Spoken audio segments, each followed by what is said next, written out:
नमस्कार, घटना चक्र बुक वीडियो के इस शैक्षणिक मंच पर आपका स्वागत है। हमारा उद्देश्य है ज्ञान को सरल, स्पष्ट और सुलभ रूप में आप तक पहुंचाना। आइए आरंभ करते हैं अध्ययन और नमस्कार।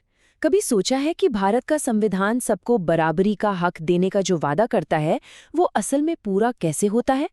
तो आज हम संविधान के उन्हीं दो बहुत खास अनुच्छेदों की गहराई में उतरेंगे जो इस वादे की बिल्कुल नींव हैं। चलिए शुरू करते हैं।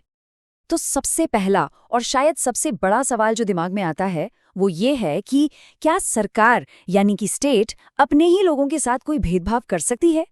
क्या किसी को उसके धर्म, जाति या लिंग के आधार पर दूसरों से अलग समझा जा सकता है? देखिए, यही वो सवाल है जो हमें सीधा हमारे संविधान के दिल तक ले जाता है। और इस सवाल का जवाब जाहिर है कहीं और नहीं बल्कि हमारे संविधान में ही छिपा है। और इसकी जो पहली कड़ी है वो है आर्टिकल 15, जो हर तरह के भेदभाव के खिलाफ एक चट्टान की तरह मजबूती से खड़ा है।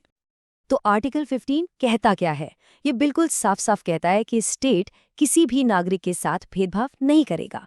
पर यहाँ एक छोटा सा शब्द है, केवल, जिस पर ध्यान देना बहुत जरूरी है। इस केवल शब्द का मतलब ये है कि संविधान जो खास वजहें गिनाने वाला है, सिर्फ और सिर्फ उन्हीं के आधार पर भेदभाव करना मना है। तो सवाल ये है कि वो कौन सी 5 वजह हैं, वो कौन से ग्राउंड्स हैं जिन पर भेदभाव नहीं हो सकता। ये हैं धर्म, मूल वंश यानी रेस, जाति, लिंग और जन्मस्थान। समझ लीजिए कि ये वो 5 मजबूत स्तंभ हैं जिन पर हमारा संविधान कोई भी समझौता करने को तैयार नहीं है। ठीक है, तो ये तो हो गया एक जनरल रूल।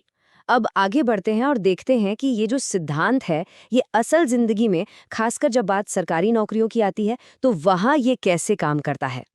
इसको ना आप ऐसे समझिए, आर्टिकल 15 एक बहुत बड़ा एक जनरल रूल है जो हर तरह के भेदभाव पर रोक लगाता है। वहीं दूसरी तरफ आर्टिकल 16 वो इसी नियम को स्पेसिफिकली सरकारी नौकरियों के मैदान में लागू करता है। मतलब फोकस एकदम क्लियर है, पब्लिक एम्प्लॉयमेंट में सबको बराबर का मौका मिलना चाहिए। जी हाँ, आर्टिकल 16 इस बात को और भी ज्यादा साफ कर देता है कि भाई जब बात सरकारी नौकरी की आएगी तो हर नागरिक को बराबर का अवसर मिलेगा। ये एक तरह से समानता के उस बड़े वादे को जमीन पर उतारता है, उसे एक बहुत ही ठोस, एक प्रैक्टिकल शक्ल देता है। लेकिन कहानी यहाँ खत्म नहीं होती है। समानता के इन सीधे सादे दिखने वाले नियमों में एक बहुत ही जरूरी पेच है, एक ट्विस्ट है, एक ऐसा एक्सेप्शन जिसे समझना बेहद जरूरी है। क्योंकि बात यह है कि हमारा संविधान सिर्फ एक किताब नहीं है, ये एक जिंदा दस्तावेज है। ये सिर्फ किताबी बातें या आदर्श नियम नहीं बनाता, बल्कि जमीनी हकीकत को भी पहचानता है और समझता है।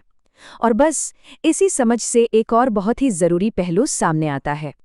और वो जरूरी पहलू ये है कि हमारा संविधान खुद सरकार को ये इजाजत देता है कि वो समाज के कुछ खास वर्गों के लिए स्पेशल प्रोविजंस यानी विशेष प्रावधान बना सके।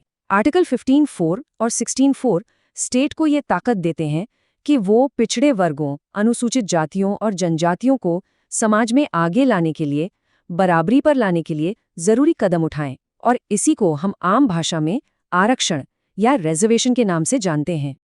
और बस यहीं पर हम आज के सबसे बड़े और सबसे दिलचस्प सवाल पर आकर रुकते हैं कि आखिर एक संविधान एक ही वक्त में सबके लिए पूर्ण समानता के सिद्धांत को भी कैसे बनाए रखता है और साथ ही उन लोगों के लिए विशेष व्यवस्था भी कैसे करता है जो सदियों से पीछे छूट गए हैं।